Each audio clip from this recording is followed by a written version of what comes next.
Teman-teman, kalian pasti nggak akan nyangka, sebuah flash disk putih kecil yang ditemukan Sahroni ternyata menyeret nama artis terkenal Nafa Urbah. Apa sebenarnya isi dari flash disk itu? Apakah rahasia besar yang bisa mengubah pandangan banyak orang? Jangan skip, karena ceritanya bakal bikin merinding. Assalamualaikum warahmatullahi wabarakatuh. Sholawat serta salam semoga tercurah kepada junjungan kita Nabi Muhammad Shallallahu Alaihi Wasallam. Sahabat semua, sebelum lanjut, jangan lupa kirim sholawat di kolom komentar ya. Teman-teman, bantu channel ini berkembang dengan cara subscribe, aktifkan loncengnya, dan tulis kota asal kalian di komentar. Biar makin rame dan seru ngobrolnya. Malam itu hujan turun pelan di sebuah gang sempit di Jakarta Timur. Sahroni, seorang pemuda berusia 27 tahun, sedang sibuk membereskan gudang kecil milik bosnya. Gudang itu penuh dengan kabel-kabel kusut, monitor bekas, dan tumpukan CPU rusak yang sudah lama tidak terpakai. Sebagai teknisi komputer, ia sering diminta bosnya untuk merapikan barang-barang elektronik yang menumpuk. Sahroni bukan orang yang mudah penasaran. Hidupnya sederhana, pulang kerja langsung ke kontrakan, dan jarang sekali mencari masalah. Tapi malam itu, ada sesuatu yang berbeda. Saat ia sedang menggeser sebuah meja kayu tua yang berdebu, terdengar bunyi kecil, tuk. Seperti benda jatuh dan terguling. Sahroni menunduk. Matanya menangkap sesuatu yang membuatnya berhenti bergerak. Di bawah meja, tergeletak sebuah benda kecil berwarna putih. Ia mengambilnya dengan hati-hati. Ternyata itu sebuah flash disk putih polos. Ukurannya sekitar 2 jari, tanpa label, tanpa gantungan kunci, dan terlihat cukup baru. Flash disk siapa ini? Kok bisa nyelip di sini? Gumam Sahroni sambil mengelap permukaan flash disk itu dengan kain. Awalnya ia berpikir itu hanya flash disk biasa. Banyak orang sering lupa barang saat servis komputer. Tapi ada sesuatu yang aneh. Flash disk itu tidak memiliki merek sama sekali. Polos. Bahkan colokannya terlihat sedikit berbeda dari flash disk biasa. Malam semakin larut, tapi rasa penasaran Sahroni semakin besar. Ia pun memasukkan flash disk itu ke saku celananya. Lalu melanjutkan pekerjaannya sebentar sebelum akhirnya memutuskan pulang. Sesampainya di kontrakan, Sahroni duduk di depan laptop tuanya. Kontrakan itu kecil. Hanya satu kamar dengan kasur tipis, kipas angin tua, dan meja kayu tempat laptopnya diletakkan. Lampu bohlam 5 watt yang redup membuat suasana malam semakin terasa misterius. Sahroni menatap flash disk itu. Ia sempat ragu. Buka nggak ya? Kalau isinya virus gimana? Kalau isinya data orang penting gimana? Tapi rasa penasaran mengalahkan segalanya. Ia pun mencolokkan flash disk putih itu ke laptopnya. Seketika layar laptop sempat berkedip sebentar, seperti ada sesuatu yang tidak biasa. Beberapa detik kemudian, muncul sebuah folder tunggal di layar dengan nama yang mencolok. Sahroni tertegun. Judul folder itu seperti pesan langsung kepadanya. Waduh, kok kayak di film-film gini ya? Bisiknya sambil menelan ludah. Tangannya gemetar saat ia menggerakkan mouse. Hatinya bimbang, buka atau tidak? Namun, rasa ingin tahu yang besar membuatnya akhirnya klik folder itu. Begitu folder terbuka, Sahroni hampir tidak percaya dengan apa yang ia lihat. Ada beberapa subfolder dengan nama-nama yang asing. Tapi yang paling mencolok adalah sebuah folder dengan label Nafa Urbah. Masa sih? Nafa Urbah? Artis itu? Ucap Sahroni kaget. Ia terdiam cukup lama. Otaknya mencoba mencari penjelasan logis. Kenapa nama artis kelas Nafa Urbah ada di dalam flash disk putih ini? Apakah ini hanya kebetulan? Atau ada orang iseng yang sengaja menuliskan nama itu? Dengan hati-hati, ia membuka folder tersebut. Isinya membuat bulu kuduknya merinding. Ratusan file. Ada dokumen, ada gambar, dan ada beberapa video. Semua tersimpan rapi, seolah memang sengaja dikumpulkan. Salah satu file video membuat matanya terpaku. Judulnya, Pesan untuk Indonesia, Nafa. Sahroni menahan napas. Ia klik 2 kali file itu, dan video pun terbuka. Layar laptop menampilkan seorang perempuan dengan wajah mirip Nafa Urbah. Rambut panjangnya terurai, wajahnya serius, dan matanya menatap kamera seolah sedang menyampaikan sesuatu yang penting. Namun, ada yang aneh. Video itu tidak berjalan mulus. Seperti ada bagian yang sengaja terpotong, lalu muncul lagi. Beberapa kalimat tidak terdengar jelas, seperti disensor atau dihapus. Tapi di bagian akhir video, terdengar suara berat seorang pria yang tidak terlihat wajahnya. Jika file ini sampai tersebar, maka kebenaran akan terbongkar. Tapi ingat, ada yang mengawasi. Seketika layar laptop Sahroni menjadi hitam. Video itu otomatis tertutup sendiri. Ya Allah, apaan tadi itu?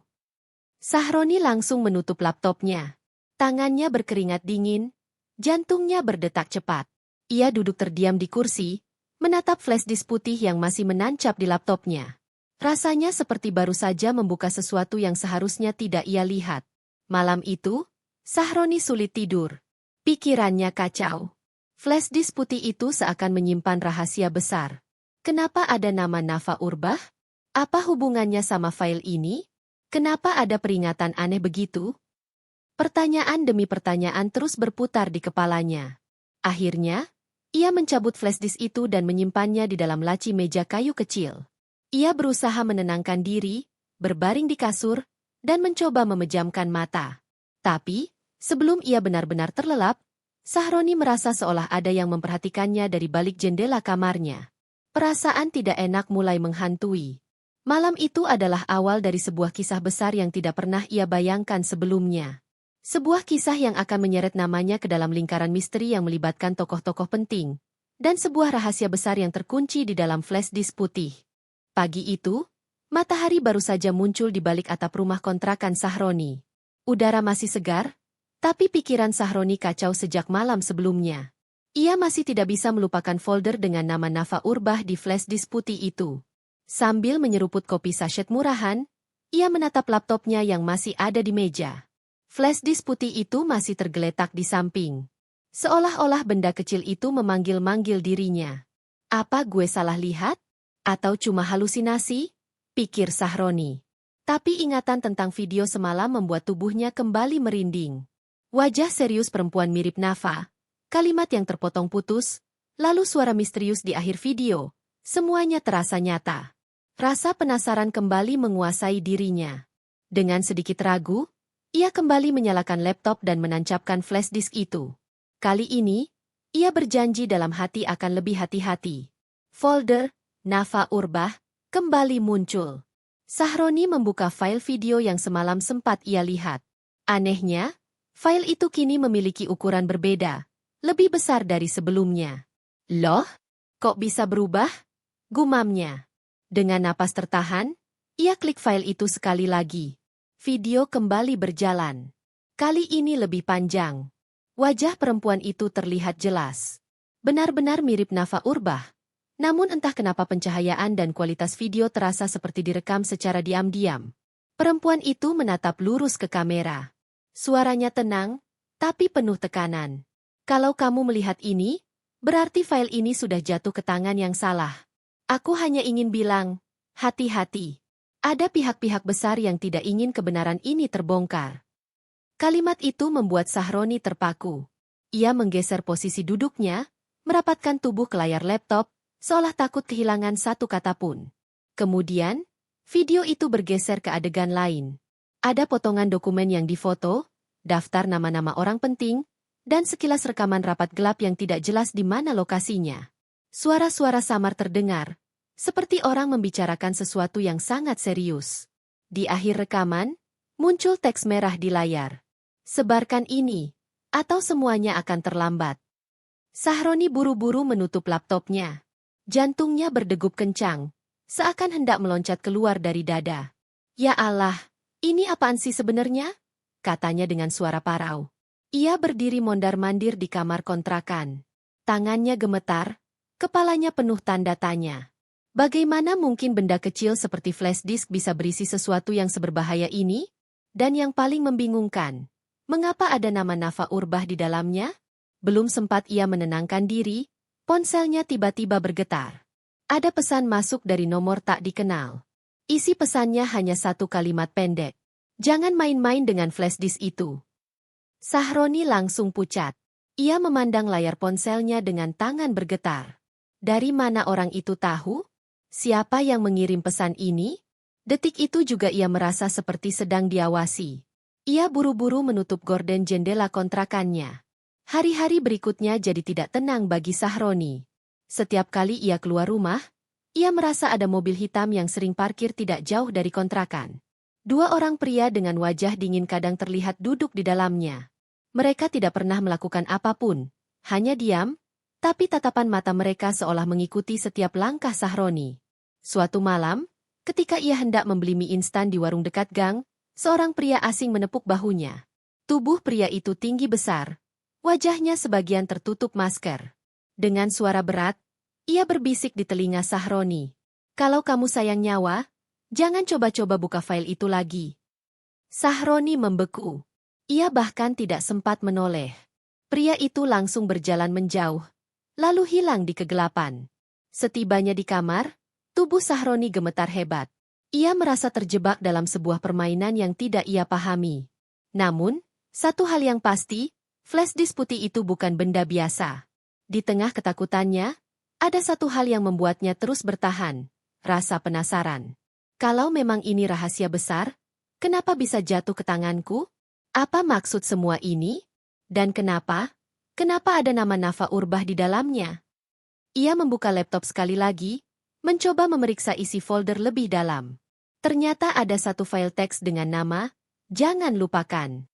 Ia klik file itu, dan muncul beberapa baris kalimat yang membingungkan. Kebenaran tidak akan bisa disembunyikan selamanya. Saat waktunya tiba, semua orang akan tahu. Nafa adalah kunci. Mata Sahroni melebar. Nafa adalah kunci. Kalimat itu terus bergema di kepalanya. Malam itu, Sahroni tidak bisa tidur. Di luar kamar, suara hujan kembali turun, menambah suasana semakin mencekam. Ia duduk memeluk lutut, memikirkan semua kejadian yang menimpanya dalam 2 hari terakhir. Satu sisi hatinya ingin membuang flash disk itu jauh-jauh. Tapi sisi lainnya yakin bahwa ia sedang memegang sesuatu yang sangat penting. Sesuatu yang bisa mengubah segalanya. Dan di dalam hatinya, ada firasat kuat bahwa semua ini baru permulaan. Hari-hari Sahroni berubah drastis sejak flash disk putih itu masuk ke tangannya. Ia tidak lagi bisa hidup dengan tenang seperti dulu. Rasa was-was selalu menempel. Ia merasa seperti sedang dikejar bayangan yang tak pernah lelah mengintai. Pagi itu, saat ia hendak berangkat kerja ke ruko servis komputer, pandangannya tertumbuk pada sebuah mobil hitam yang terparkir tak jauh dari gang rumah kontrakannya. Mobil itu sama persis dengan yang sering ia lihat beberapa hari terakhir. Kacanya gelap, sulit melihat siapa di dalamnya. Tapi Sahroni yakin mobil itu mengawasinya. "Kenapa harus gue? Gue kan cuma orang biasa," gumamnya sambil melangkah cepat menuju halte angkot. Namun, rasa tidak nyaman itu tidak berhenti di situ. Siang harinya, saat ia sedang memperbaiki laptop pelanggan di rukonya, ponselnya kembali bergetar. Sebuah pesan baru masuk dari nomor tak dikenal. "Kami tahu kamu masih menyimpan flash disk itu. Jangan coba-coba membocorkan isinya." Pesan itu membuat tangannya langsung kaku. Obeng kecil yang sedang ia pegang hampir terjatuh. Ia melirik sekeliling, berharap itu hanya kebetulan. Tapi jelas, seseorang benar-benar memantau gerak-geriknya. Yang lebih mengerikan, pesan itu diakhiri dengan foto. Foto itu adalah gambar dirinya sendiri.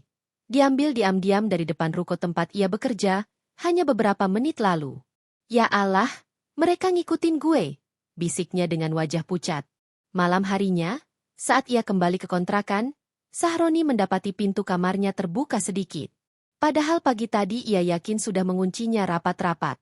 Dengan jantung berdebar, ia mendorong pintu pelan. Kamar itu tampak biasa, tapi perasaan aneh langsung menyergap. Ia mendekati meja tempat laptop dan flash disk putihnya berada. Flash disk itu masih ada di sana, tapi posisinya berubah. Tidak lagi tergeletak seperti biasa, melainkan berdiri seolah-olah sengaja diposisikan tegak. Sahroni langsung merasa bulu kuduknya berdiri. Itu pertanda jelas, ada seseorang yang masuk ke kamarnya. Ia meraih flash disk itu dan menggenggamnya erat. Seolah benda kecil itu adalah satu-satunya yang bisa melindunginya. Sekitar tengah malam, ketika ia berusaha memejamkan mata, terdengar suara pelan dari luar jendela kamarnya. Suara itu seperti bisikan. "Kembalikan, sebelum terlambat."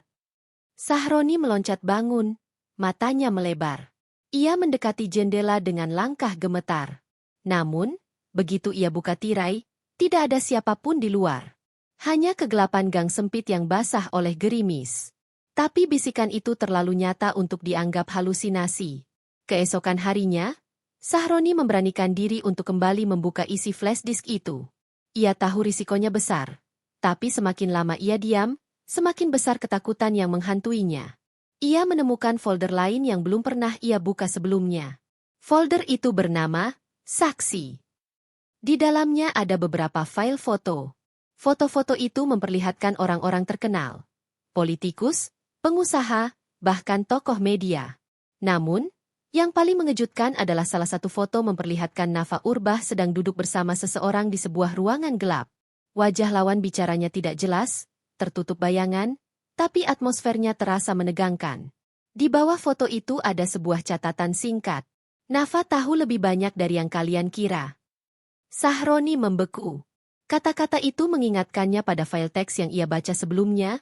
Nafa adalah kunci.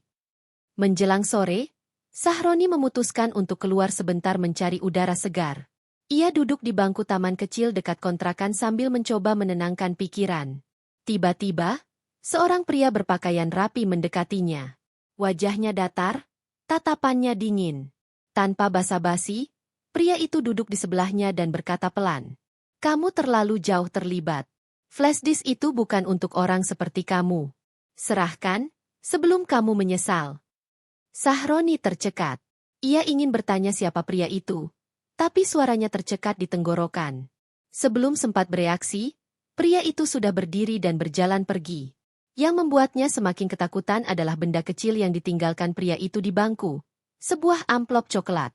Dengan tangan gemetar, Sahroni membuka amplop itu. Isinya hanyalah selembar foto.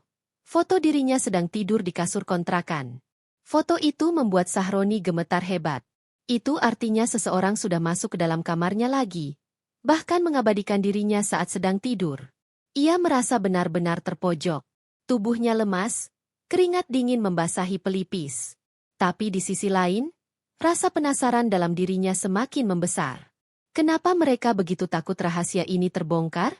Apa sebenarnya hubungan Nafa Urbah dengan semua ini? Malam itu, sambil memegang flash disk putih erat-erat, Sahroni bersumpah dalam hati. Ia harus menemukan jawabannya, meski nyawanya sendiri jadi taruhannya. Hidup Sahroni semakin tidak terkendali. Setelah berbagai ancaman, teror, dan perasaan diawasi setiap saat, ia sadar satu hal. Ia tidak bisa lagi memendam rahasia ini sendirian. Pesan dalam flash disk putih jelas menyebutkan bahwa Nafa adalah kunci. Kalimat itu terus menghantui pikirannya. Kalau benar begitu, satu-satunya cara untuk menemukan jawaban adalah bertemu langsung dengan sosok yang disebut-sebut dalam file itu, Nafa Urbah. Tapi, bagaimana mungkin orang biasa seperti dirinya bisa bertemu dengan seorang artis terkenal? Malam itu, dengan tangan gemetar, Sahroni memberanikan diri mengirimkan email ke alamat yang ia temukan di sebuah forum, alamat yang dikatakan sebagai kontak resmi manajemen Nafa Urbah. Isi emailnya sederhana. Saya menemukan sesuatu yang menyebut nama Anda. Saya tidak tahu harus bagaimana. Tolong balas jika Anda membaca ini.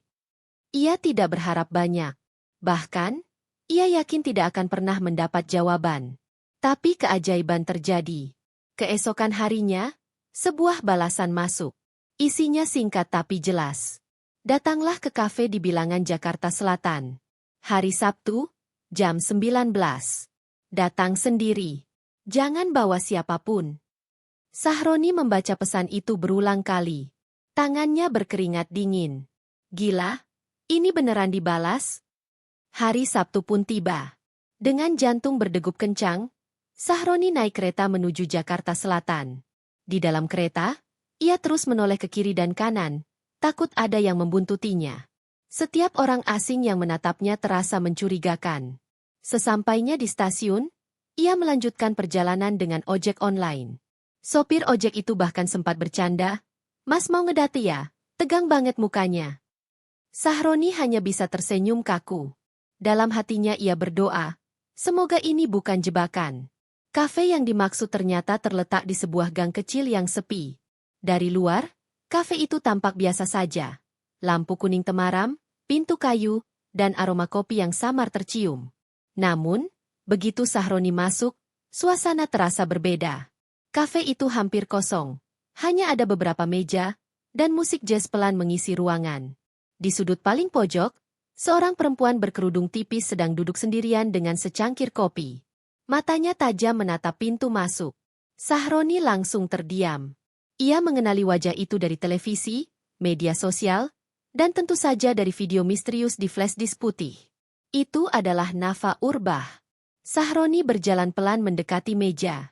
Kakinya terasa berat, seolah setiap langkah membawanya ke dalam jurang misteri yang lebih dalam. "Silakan duduk, Mas Sahroni," ucap Nafa tiba-tiba, tanpa menoleh. Suaranya pelan, tapi penuh wibawa. Sahroni terkejut. "Loh, Ibu tahu nama saya?" Nafa menatapnya lurus. "Kalau kamu bisa menemukan flashdisk itu, berarti mereka juga sudah tahu siapa kamu. Jadi jangan heran kalau aku juga tahu." Sahroni menelan ludah. Tangannya gemetar saat meraih kursi. "Bu, saya nggak ngerti apa-apa. Flashdisk itu saya nemu di gudang kantor. Saya cuma..." "Kebetulan?" potong Nafa cepat. "Tidak ada kebetulan di sini, Mas. Kalau flashdisk itu jatuh ke tanganmu, artinya memang sudah ditakdirkan begitu." Kata-kata itu membuat dada Sahroni terasa semakin sesak. Nafa lalu membuka tas kecilnya dan mengeluarkan sebuah buku catatan lusuh. Ia meletakkannya di meja, lalu menatap Sahroni tajam. "Kamu tahu apa isi flashdisk itu?" tanyanya. Sahroni mengangguk pelan. "Saya lihat ada video, ada nama-nama, ada pesan yang bilang Nafa adalah kunci." Nafa menghela napas panjang. "Benar. Flashdisk itu berisi data-data penting tentang sebuah jaringan besar. Jaringan yang melibatkan orang-orang berkuasa. Mereka menutupi sesuatu selama bertahun-tahun. Dan aku pernah hampir membuka semuanya. Tapi sebelum aku berhasil, flashdisk itu menghilang." Sahroni tercengang. "Jadi, flashdisk itu sebenarnya milik ibu?" Nafa mengangguk. "Dan sekarang, entah bagaimana, sampai ke tanganmu. Itu sebabnya mereka mengincarmu. Karena mereka tahu, kalau data itu jatuh ke tangan yang salah, semuanya bisa terbongkar." Sebelum percakapan mereka semakin jauh, tiba-tiba pintu kafe berderit. Dua pria berjas hitam masuk, menoleh ke kanan dan kiri. Tatapan mereka tajam, wajahnya tanpa ekspresi. Nafa langsung menunduk, berbisik cepat pada Sahroni. "Dengar baik-baik. Jangan panik. Mulai sekarang, hidupmu sudah berubah. Kalau kamu memilih menyimpan rahasia ini, kamu akan ikut dalam permainan mereka. Kalau kamu memilih melawan, berarti kita di pihak yang sama." Sahroni menelan ludah, tubuhnya gemetar. Ia melirik pintu keluar yang kini dijaga dua pria misterius itu. Nafa menatapnya sekali lagi, dengan mata penuh kesungguhan. "Keputusan ada di tanganmu, Sahroni." Udara di dalam kafe terasa semakin menekan. Dua pria berjas hitam yang baru saja masuk berdiri dekat pintu, tatapannya tak lepas dari meja tempat Sahroni dan Nafa Urbah duduk. Sahroni menunduk, tangannya gemetar. "Bu, apa yang harus saya lakukan sekarang?" bisiknya gugup. Nafa menatapnya dalam-dalam, seolah mencoba meyakinkan. "Tenang. Jangan menunjukkan rasa takut.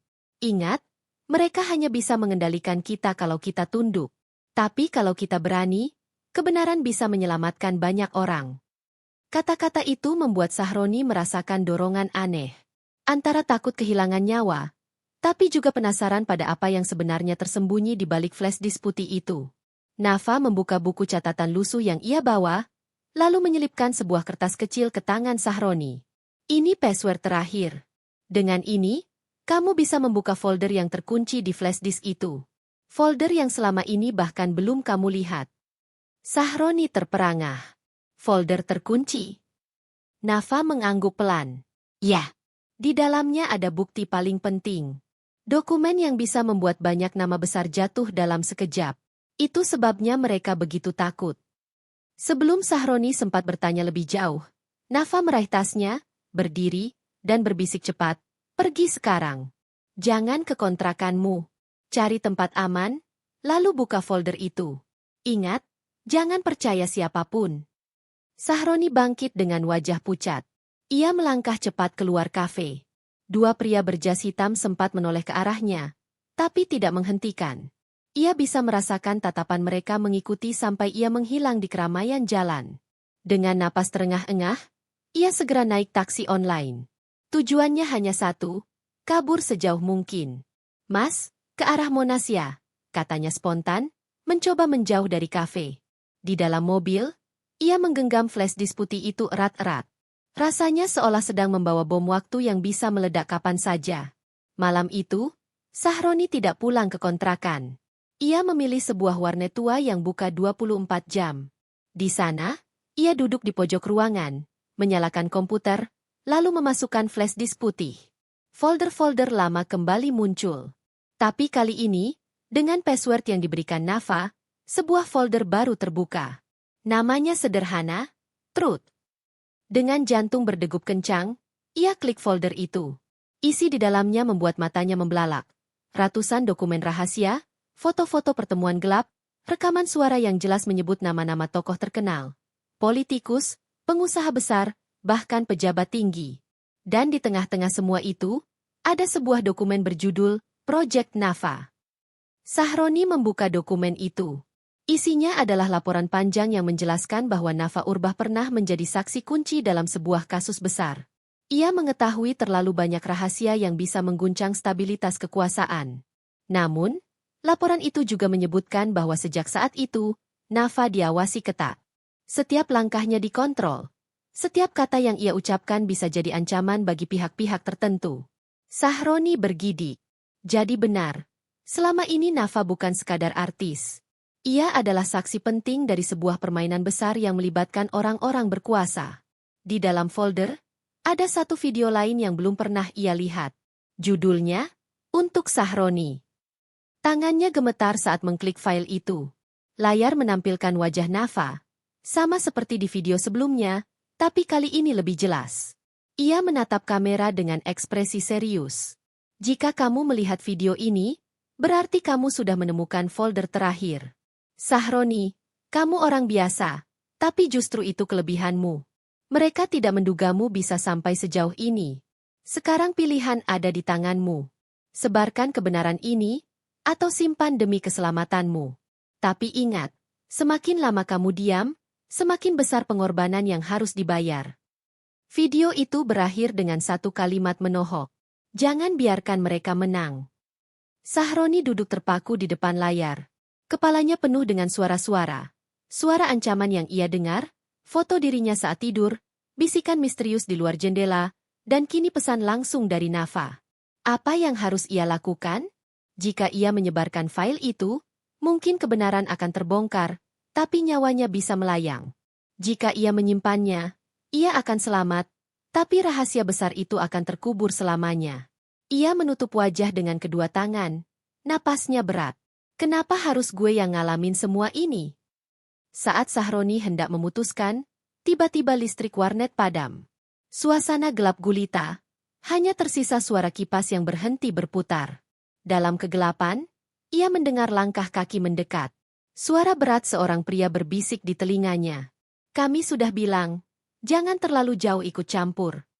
Sahroni tersentak, tubuhnya gemetar hebat. Tapi sebelum ia bisa berteriak, layar komputer kembali menyala sebentar, menampilkan teks terakhir dari flashdisk putih itu. Rahasia ini belum berakhir. Kebenaran akan selalu mencari jalannya.